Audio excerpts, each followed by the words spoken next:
Welcome back to my YouTube channel. एक और बड़ी खबर देते चले शाहनवाज और सारा नाम के केस के हवाले से। इस केस को जैसा कि आप सभी जानते हैं, मासूम सी बच्ची लड़की को कैसे कत्ल कर दिया गया। वालिदैन से अपील है कि अपनी बच्चियां ब्याने से पहले सिर्फ उनकी ज़िम्मेदारी को पूरा ना करें, बल्कि ये देखें कि जिस शख्स से वो ब्याह रहे हैं क्या वो इस काबिल है भी या नहीं। वो शौहर है, वो इंसान के भेद में कोई दरिंदा या भेड़िया तो नहीं जो उनकी बेटी को परी को खा जाएगा, जैसा कि नूर मुकद्दम केस में हुआ और अब सारा के केस में होने जा रहा है। केस से इस बच्ची को दर्दनाक मौत दी गई और ये जानवर बाज नहीं आया। बच्ची को मारने के बाद उसे टब में भी फेंक दिया और पानी चला दिया। किस अज़ियत और तकलीफ़ से गुजरी होगी, इस बात को बयान करना शायद मेरे लिए मुश्किल होगा। ख़वातीन व हज़रात, आज की इस वीडियो में आपके साथ शेयर करेंगे सारा नाम की वो आखिरी वीडियो जिसने सबको रुला दिया। इंस्टा पोस्ट में क्या शेयर किया, वालिदैन से मिलना चाहती थी, अपने दुख दर्द की तमाम तर बातें करना चाहती थी, लेकिन साहब का ये इस शौहर ने जिसने इसे कत्ल किया, उसने इसका पासपोर्ट भी फाड़ दिया और मोबाइल भी सारा तोड़ दिया, सारा डाटा रेज कर दिया ताकि अपने वालिदैन से रब्ता ना कर सके। इस शख्स के बारे में बताते चलें, ये शाहनवाज जो है ये एक जर्नलिस्ट का बेटा ज़रूर है, लेकिन इसके अंदर दरिंदगी है, इसके अंदर एक जानवर पलता है, क्योंकि ये नशे की हालत में भूल जाता है कि ये कोई इंसान भी है या इसके सामने आने वाला कोई इंसान भी हो सकता है।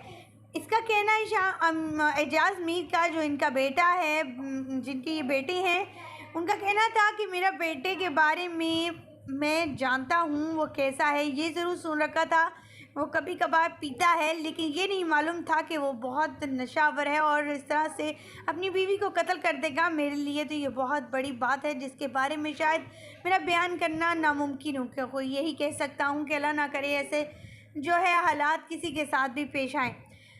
एजाज मीर का ये भी कहना था वो ज़मानत पर वो जो है वो रिहा कर दिए गए हैं, क्योंकि वो कहते हैं वो 35 साल से अपने बेटे और अपनी बीवी से दूर है। उनका कोई भी उनके साथ, क्योंकि बीवी से तलाक होने के बाद अलहदगी हो चुकी थी और जिस घर में वो रह रहा था शाहनवाज अपनी बीवी के साथ और अपनी वालदा के साथ, वहाँ पर कभी भी इनके वालिद यानी एजाज मीर कभी नहीं गए थे, बल्कि जब इंतकाल हुआ, जब ये कत्ल हुआ, उसके बाद वो वहाँ पहुँचे थे। पुलिस को फ़ोन करने वाले भी एजाज जो थे वही थे, क्योंकि इनकी बीवी ने एजाज को ही कॉल किया था कि तुम्हारे बेटे ने ये कर डाला है, तो इन्होंने कहा इसे रस्सियाँ बांध कर रखो, किसी मुलाजिम को कहो और पुलिस को फ़ोन करो, जिस पर पुलिस को फ़ोन किया गया एजाज मीर की तरफ से और इन्हें इस तरह दबोच लिया गया कि शायद वो इस कत्ल में मुलव्विस थे।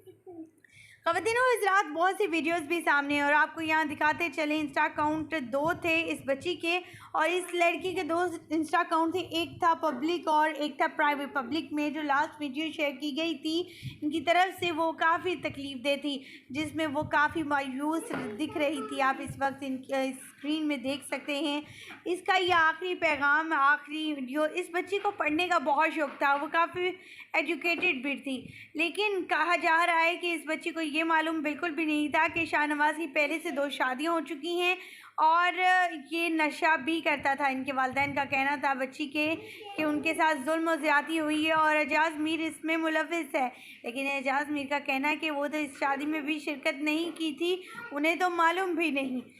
ख़वातीन व हज़रात, लेटेस्ट अपडेट शेयर करते रहेंगे आपके साथ। ये भी बताते चलें कि जब पुलिस ने अपनी इन्वेस्टिगेशन की इस केस में, तो पता चला कि शाहनवाज के पास 5 अदद मोबाइल मौजूद हैं, जो क्रिमिनल तौर पर इससे साबित होता है ये बड़े एक्ट करता रहा है। और इनमें से एक मोबाइल इसकी बीवी का भी था जिसको वो यूज़ करता था और इसका रजिस्टर था इसी बीवी के नाम पर ही।